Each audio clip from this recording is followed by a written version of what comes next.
for 3D scanners. It's the thing I want to hit on first. That's what most everybody is excited about when it comes to this sort of technology. What do we do? How do we capture the data? Well, we've got a number of different options, and our main product line is going to be Creaform, all the different products there. So the handheld line is kind of their bread and butter.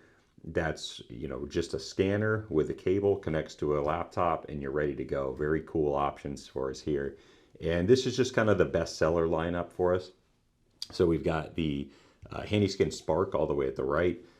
I'm sorry, the GoScan Spark. And that is going to be our structured light, our white light scanner, captures geometry without targets. So it actually follows the geometry of the part. Very neat. Also does full color. And then as we move over to the HandyScan lines, we've got the HandyScan 700 Elite, the Black Elite, and the HandyScan Max Elite. Those are our three most common ones that we sell.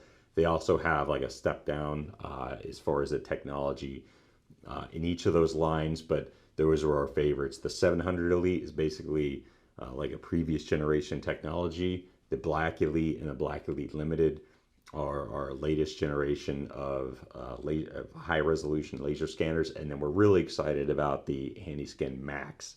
So that's going to be our very large format, covering huge areas, handheld scanner that our customers have been asking for quite a long time now.